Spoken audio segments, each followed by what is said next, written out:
Hello বন্ধুরা, আশা করি সবাই ভালো আছেন।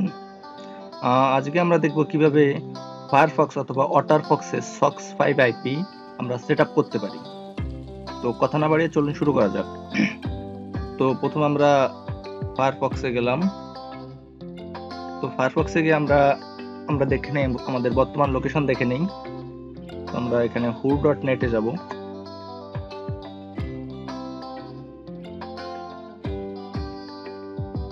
দেখেন আমাদের লোকেশন বাংলাদেশ দেখাচ্ছে, ডিএনএস বাংলাদেশ, আইএসপি হচ্ছে রবি। এখানে আমার রিজন বা আমার লোকেশন, কান্ট্রি সবকিছু এখানে দেখাচ্ছে বাংলাদেশের। তো আমরা এখন আইপিটা সেট করব। তো এখানে একটা সাবস্ক্রাইব আইপি দুটি অংশ থাকে, একটি হচ্ছে প্রক্সি আর একটি হচ্ছে পোর্ট। তো এই সাইডে যে পাঁচটা ডট ডট দিয়ে অংশ একটা বা পাঁচটা থাকে এখানে, এটা হচ্ছে প্রক্সি, আর এই পাশের পাঁচটাকে বলে পোর্ট। তো আমরা প্রথমে এখানে প্রক্সিটাকে কপি করে নিলাম।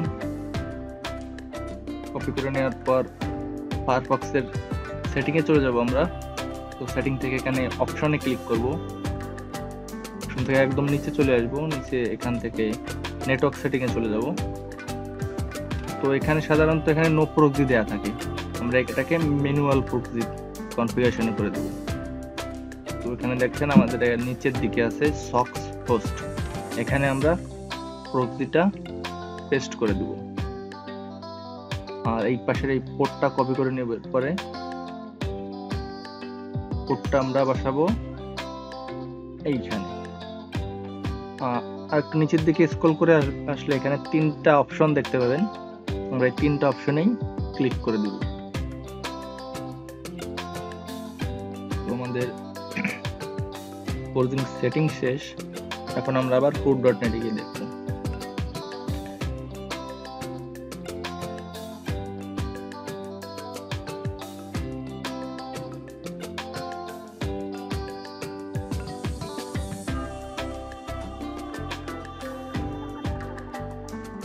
দেখেন আমাদের লোকেশন এখানে চেঞ্জ হয়ে গেছে, এখন আইপি চেঞ্জ হয়ে গেছে, ইউনাইটেড স্টেটাসের আইপি চলে আসছে, আইএসপি স্পেকট্রাম আসছে। এখানে ডিএনএস এ হয় এনএ আসবে, না হয় আমেরিকার কোনো ডিএনএস আসবে।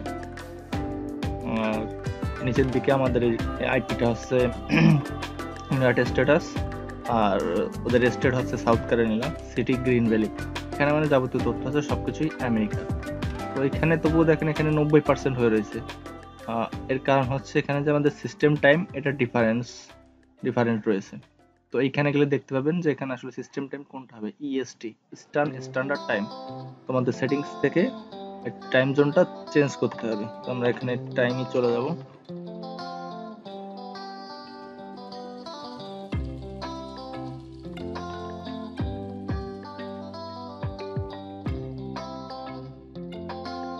দেখেন এখানে আমাদের টাইম জোনটা ঢাকাতে আছে, এটা আমরা ইস্টার্ন টাইম জোন করে দেব।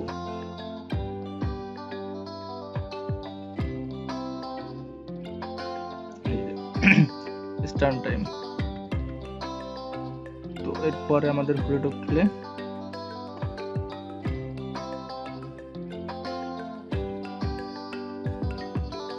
দেখেন এবার 100% হয়ে গেছে। তো যারা সার্ভের কাজ করে বা নেটফ্লিক্স বা অন্য কোনো যেসব সাইট বাংলাদেশে ব্লগ, অন্য দেশে আনব্লক আছে ইউজ করতে চায়, তারা ঠিক এই পদ্ধতিতে ইউজ করতে পারে না। যারা সার্ভে কাজ করেন তারা অবশ্যই প্রতিদিন কাজে ঢোকার আগে ঘুরে ঢুকে দেখে নেবেন যে আপনার আইপিটা ঠিকঠাক আছে কিনা, অর্থাৎ এখানে 100% আছে কিনা। না থাকলে অবশ্যই আপনাদের যে প্রোভাইডার আছে তাদের সাথে যোগাযোগ করবেন, আর যদি নিজে ঠিক করতে পারেন তো নিজে ঠিক করে নেবেন। আরেকটা বিষয় হচ্ছে আইপিটা তো আমাদেরটা সেট হয়েছে, তো আমরা এদের আইপিটা আবার আমাদেরকে হাইড করতে হবে।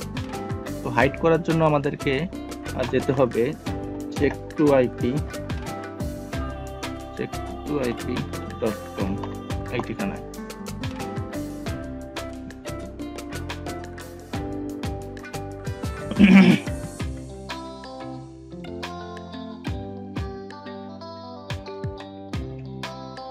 তো দেখেন এখানে এই যেখানে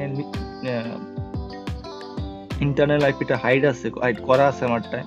তো আমি এখানে আসলে check2ip আসলে কিভাবে হাইড করতে হবে সেটা দেখাচ্ছি।